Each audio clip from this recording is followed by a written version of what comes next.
Right, let's do another example in the DAD-DAS framework, and let's see if I can make this as big as possible. Pi t, yt, and this is again our Mankiw DAD-DAS. So we've got, as always, dynamic aggregate supply, dynamic aggregate demand, starting off at long-term equilibrium.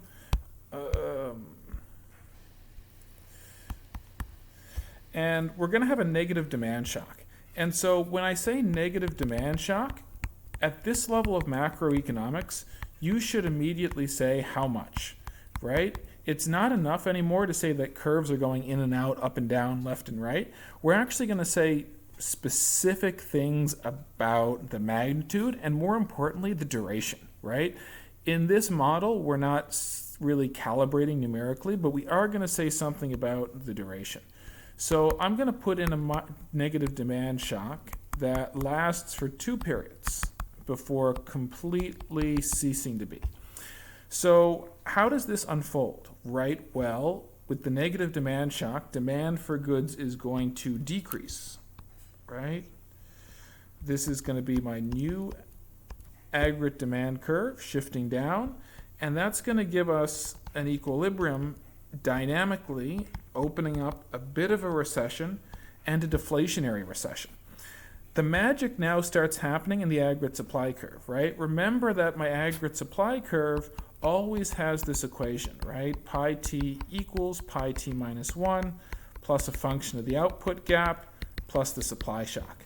Well, here, there's no supply shock, right? This is a demand shock. So in period 2, the vertical intercept at y bar of the aggregate supply curve is going to be last period's level of inflation. So aggregate supply 2 goes through that point, right? Because firms are updating their expectations accordingly, right? Everyone sees that inflation 1 has happened, and now that inflation 1 has occurred in period 2, firms set their pricing, set their strategy consistent with that inflation 1, that adaptive expectations assumption that's built into the Mankiw model. When that happens, we end up with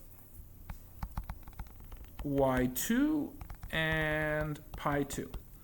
And now the curve ends. Right? We had DAD 1, 2. The supply curve didn't shift in period 1, remember, because in period 1, the dynamic aggregates supply curve was based off pi 0.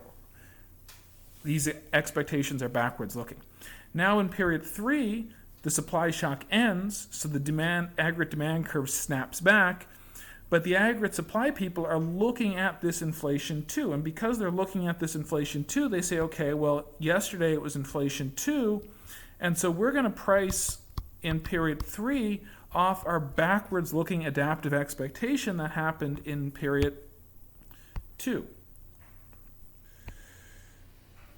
So that gives me y3 and pi 3. And we get this classic sort of hangover or reverse hangover effect, right? When the demand curve snaps back and it turns out that firms underestimated the inflationary environment, it ends up being really good for aggregate demand, and we actually have sort of an overshoot into a bit of a boom. Well, now what happens? Now we end up pricing back again, and always think of this y bar curve here. Right? I'm doing all my pricing based on that y bar. So now that we've got pi 3, aggregate supply 4 ends up pricing right here, and we are heading back now towards equilibrium. So we go into one of these sort of classic circles, right? I'm going around the horn, doing this sort of loop. Right? And if we were to sort of put that into a time series plot really briefly, right, think about what's happening here. We've got some shock. At this shock point, what happens to output? Output starts dropping.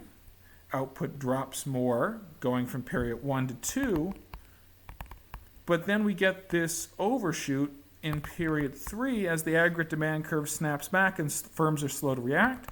And then going forward, we end up recovering back to that long-term equilibrium.